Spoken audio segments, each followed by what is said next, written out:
In 1957, in a union hall on Franklin Avenue in Aliquippa, Pennsylvania, 300 steelworkers were on their feet shouting at each other, and a grievance committeeman stood up at the back of the room, and the noise stopped.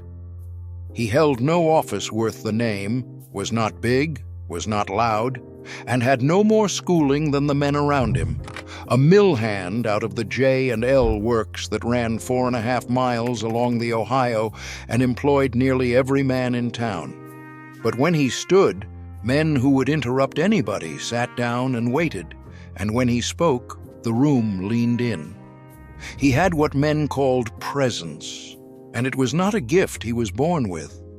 He built it out of a handful of habits, and out of one mistake he never made twice.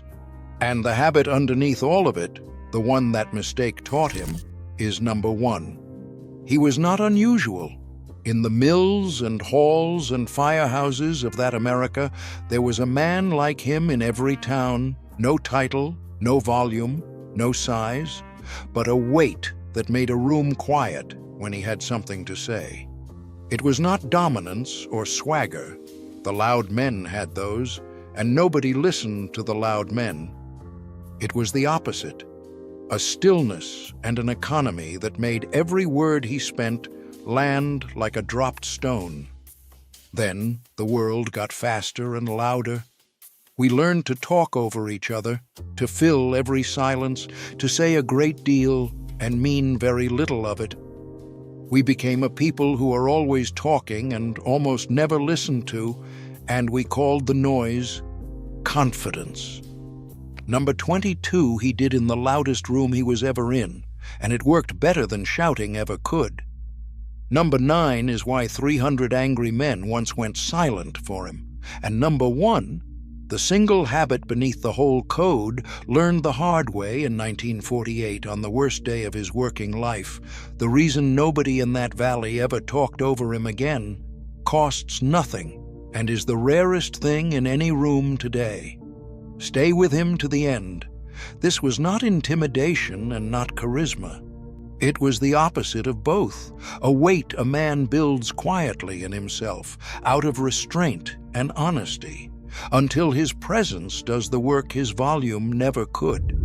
That is the difference between a man heard because he is loud and a man heard because he speaks. Every habit on this list that Aliquippa committeeman lived by heart in a hall full of men who interrupted everyone but him. Hit that subscribe button and let us count down the presence code. The habits 1950s gentlemen lived by that meant nobody ever dared interrupt them. Number 25, he was already there. He arrived early and was settled, coffee in hand, before the room filled. Never the man who blows in, late, breathless, apologizing his way to a seat. You get there first and let the room come to you. The man who arrives flustered has already given away his footing.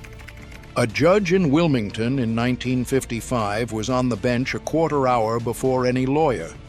The Aliquippa committeeman was in that hall before anyone, because a man already settled looks like he belongs, and a man rushing in looks behind.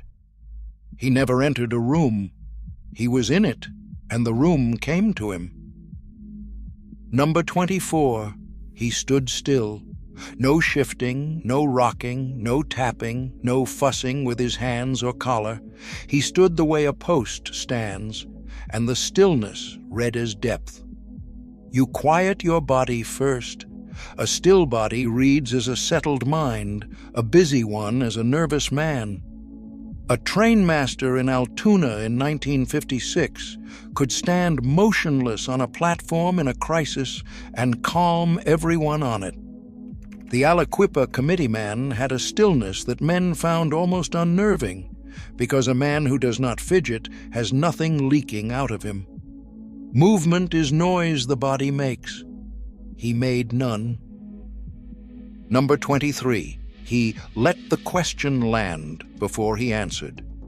When a man asked him something, he did not fire back. He took a breath, thought, and then spoke. You let 2 seconds pass before answering. The instant reply says you were waiting to talk. The considered one says you were listening. A country lawyer in Macon in 1954 was famous for the long pause before every answer. The Aliquippa committeeman would let a question sit while 300 men waited, and not one of them filled the gap, because a man who thinks before he speaks teaches a room that his words are worth waiting for. The pause cost him nothing. It bought him the room. Number 22. He dropped his voice instead of raising it. When the hall got loud, he did not shout over it, he spoke lower, and men had to quiet and lean in to catch it. You lower your voice at the moment everyone expects you to raise it, because shouting joins the noise, and quiet cuts through it. A school teacher in Camden in 1957 silenced a wild classroom by speaking almost in a whisper. This is number 22, and the committeeman used it in the loudest room he was ever in, because the man who shouts to be heard has already admitted he is not being listened to. Volume is what a man uses when he has run out of weight. He never ran out. Number 21. He finished his sentences. He said the thing all the way to the end, no trailing off, no or whatever, no letting the last words die in his throat. You finish what you started plainly, because a sentence left hanging invites someone to step on it.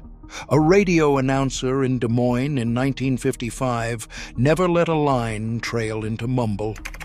The Aliquippa committeeman closed every sentence he opened, because the half-finished thought is where interruptions get in, and a man who lands his last word leaves no door open. Most men are interrupted at the trailing off. He gave them nowhere to enter. Number 20. He never talked over anyone. He did not step on another man's sentence, did not jump the last syllable, did not start his point before the other man finished. You let people finish completely, because the man who talks over others teaches the room that it is allowed. A union chairman in Youngstown in 1956 ran meetings where no man was cut off mid-sentence. The Aliquippa committeeman never interrupted a soul in 9 years on that floor, because a room learns its manners from whoever has the most weight in it. He was never interrupted, and that was not luck. He had simply never done it to anyone. Number 19. He let the silence sit. After he made his point, he stopped. He did not pad it, did not fill the quiet, did not talk until someone agreed. You say the thing and then stop, because the silence after a true sentence is what makes it land. A funeral director in Lancaster in 1954 could sit with a grieving family in a long quiet and make it feel like comfort. The Aliquippa committeeman would finish and let the hall sit with it, because a man who cannot bear a silence will always talk his own point away. He said it once and let the room hold it. Nervous men fill the gap. He owned it. Before we go on, I made something special for you. A guide for men like us who still believe a good name and good manners mean something.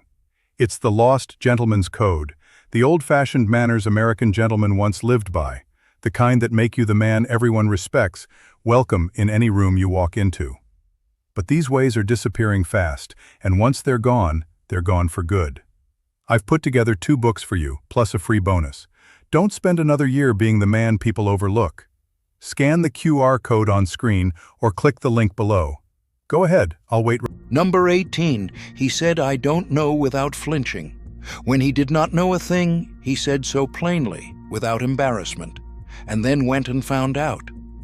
You admit the gap without apology, because the man who admits what he doesn't know is believed about everything he does. A druggist in Fargo in 1956 sent customers to the doctor rather than guess.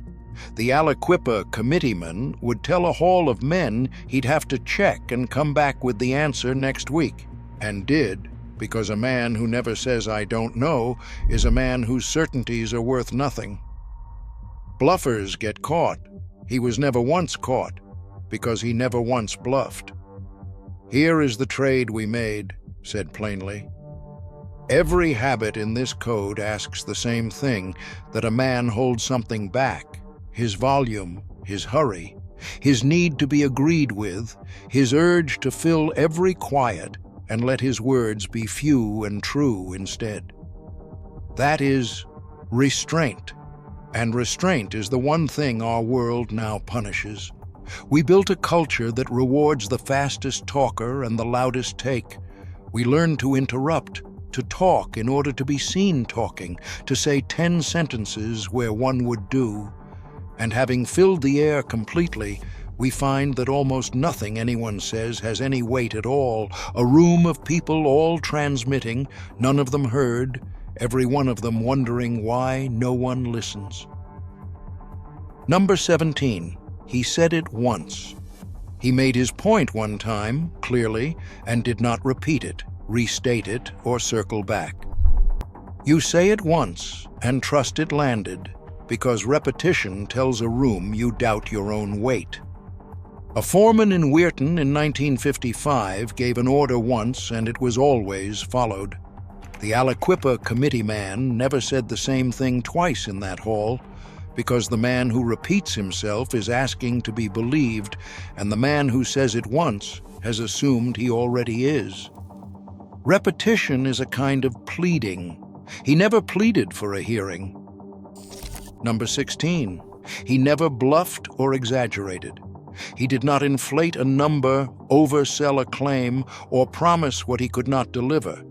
Not once, not even to win a point. You keep every claim inside what you can back, because one exaggeration caught is every future sentence discounted.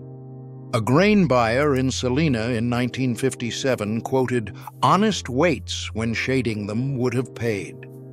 The Aliquippa committeeman's numbers in a grievance were the numbers, because men had learned that whatever he said was exactly the size of the thing. Everybody's word is good until it isn't. His never once wasn't. Number 15. He didn't fish for agreement. He said his piece without the little hooks men throw out. No right, no, you know what I mean. No scanning faces to see if it was landing. You state it and let it stand, because a man begging for a nod has handed the room permission to judge him. A surveyor in Boise in 1956 stated his findings flat and never once asked the room to agree. The Aliquippa committeeman never went hunting for approval mid-sentence, because the moment you ask a room to confirm you, you have told it you are unsure. He was not asking. That is exactly why they agreed. Number 14. He never traded in talk about absent men. When the shop talk turned to a man who was not there, he did not join it, and his not joining ended it. You refuse to discuss a man who cannot answer, because a room that hears you protect the absent knows you protect them too. A machinist in Hammond in 1955 would say, "He's a good hand," and go back to his lunch, and the subject would die. The Aliquippa committeeman was known as a man in front of whom you did not run somebody down, because men will not interrupt a man they trust with their own name. Gossip is cheap authority. He never bought any. Number 13. He listened all the way to the end. He heard a man out completely, past the point where he knew the answer, past the point where the man repeated himself, and only then responded. You listen to the last word, because a man fully heard becomes a man who will fully hear you. A doctor in Burlington in 1954 let every patient finish before he spoke. The Aliquippa committeeman let an angry man empty himself out entirely at that microphone, and half the time the anger went out of him on its own, because being heard is most of what an angry man actually wants. He listened people quiet. It was not a tactic. It worked because it wasn't. Number 12.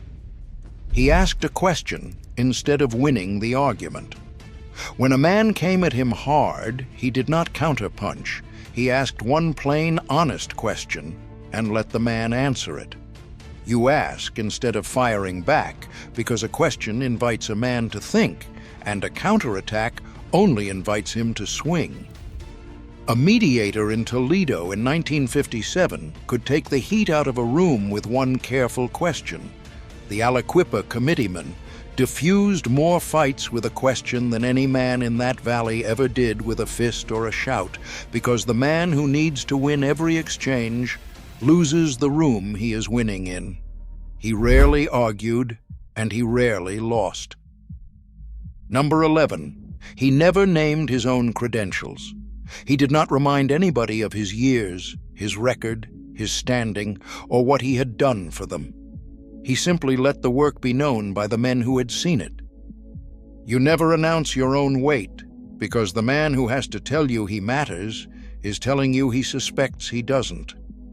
A ship's captain in Mobile in 1956 never once mentioned his rank to be obeyed. The Aliquippa committeeman had a long record in that hall and never referred to it, because authority worn lightly commands more than authority thrown around ever will. He never told a room who he was. They already knew. Number 10. He didn't hedge before he spoke. He did not open with sorry, real quick, or this might be dumb, or any of the small apologies men make for taking up air. You start with the thing itself, because the apology in front of a sentence tells a room the sentence isn't worth much. A young engineer in Wichita in 1955 stopped prefacing his ideas and watched a room start adopting them. The Aliquippa committeeman began where the point began, because a man who apologizes for speaking has invited the room to stop listening before he starts. He was not sorry to be talking, so he never said he was. Number 9. He kept his temper when he was provoked. Men baited him, insulted him, called him names across that hall, and his voice never climbed, his face never changed. You hold steady when someone is trying to move you, because the man who cannot be provoked cannot be handled. A police captain in Duluth in 1957 never once raised his voice at a man cursing him. This is number 9, and it is the reason 300 angry men once went silent for him, because the whole room can see the man who stays level, and the whole room knows what it is watching. Anger is a man handing you the controls. He never handed them over. Here is the part of his story we skipped. He was not always this man. In 1948, he was young and loud and quick, and made his name in that hall by talking fast, hot, funny, always ready with an accusation. One night he stood up and made a charge against a foreman in front of the whole local, said the man had rigged the overtime, said it loud, said it certain, and got the roar of approval he had stood up hoping for. The trouble was, he had not checked it. He had heard it secondhand and repeated it because it would play, and it was not true. What it cost was not his own hide. The grievance he had attached it to collapsed. The company only had to prove the loud part false to make the rest look like a lie, and 11 men with a good and honest case lost it. He had to stand in front of those 11 men and tell them his mouth had cost them their claim. He said later it was the worst day he ever had in the mill, and he did not go quiet out of shame. He went quiet on purpose and made himself a rule that he kept for 30 years, and it turned a loudmouth nobody trusted into the one man in that valley nobody would interrupt. And that rule is still coming. It is number 1. Number 8. He said no plainly. When the answer was no, he said no, kindly, but without 3 paragraphs of excuse and without leaving a false door open. You give the plain refusal. The mushy no wastes a man's time. The clear one respects it. A bank manager in Akron in 1956 turned down loans so honestly that men thanked him. The Aliquippa committeeman would tell a man to his face that his grievance had no legs. And why? Because a man who cannot say no plainly ends up saying yes to things he will not do. His yes was worth something for exactly one reason. His no was real. Number 7. He would not argue with a fool. When a man was picking a fight to be picking one, he declined, said his piece, and would not be drawn into a brawl worth nothing. You refuse the bait. The argument you decline is the one you cannot lose, and stepping in makes you the same size as the man baiting you. A station master in Ogden in 1954 answered a ranting passenger once and returned to his work. The Aliquippa committeeman let certain men shout at him and simply did not engage, because a man who fights every fight offered to him is a man anyone can move. He picked the fights that mattered. He walked past the rest. Number 6. He never promised what he could not deliver. He would not tell a worried man it would be fine when he did not know that. He said what he could do and did exactly that. You promise small and deliver whole, because a man who overpromises to comfort someone today is a liar to them by Friday. A contractor in Sioux Falls in 1955 quoted longer timelines than his rivals and beat every one. The Aliquippa committeeman told men the hard truth about their chances instead of what they wanted to hear, because comfort that turns out to be false does far more damage than honesty ever did. He underpromised. Then he showed up. Number 5. He gave the credit away and took the blame. When a grievance was won, he named the men who had done the work. When one was lost, he stood up and said it was on him. You hand out credit and absorb fault, because the man who does the reverse is followed by no one for long. A plant superintendent in Canton in 1957 took the heat for his crew's error before the front office. The Aliquippa committeeman ate blame that was not entirely his and gave away credit that was, because men will not interrupt a man they would follow through a wall. Credit is cheap to give. He gave it all away and got everything back. Number 4. He said the hard thing kindly and directly. When a man needed to hear something difficult, he told him to his face, plainly and without cruelty, rather than let him walk on believing something false. You say the hard, true thing gently and straight, because flattery to the face and truth behind the back is the coward's arrangement. A foreman in Granite City in 1956 told a man honestly why he was being let go and helped him find work that week. The committeeman would tell a man his own conduct was the problem, and men thanked him years later, because the one person who tells you the truth is the one you end up trusting most. That was his rule too. Kindness without honesty is just cowardice being polite. Number 3, he gave the speaker his whole face. When a man was talking to him, he turned his body and gave him his eyes, and nothing in that hall pulled them away. You face the person completely, because divided attention is felt in a second and remembered for years. A hotel manager in Providence in 1955 gave every guest a stillness that felt like his whole day. The Aliquippa committeeman listened to the youngest man in the local exactly the way he listened to the plant manager, because the man who is fully attended to will attend fully in return. That was his rule too, every day on that floor. You cannot demand a room's attention. You can only spend yours first. Number 2, he was the same man in every room. The man in the union hall, the man across from the company at the bargaining table, the man on his own porch. One man, no versions, no gears switching by audience. You become a single consistent man, because a room can smell someone shifting shape and never fully trusts what it cannot predict. A district manager in Erie in 1956 had no separate faces for separate rooms.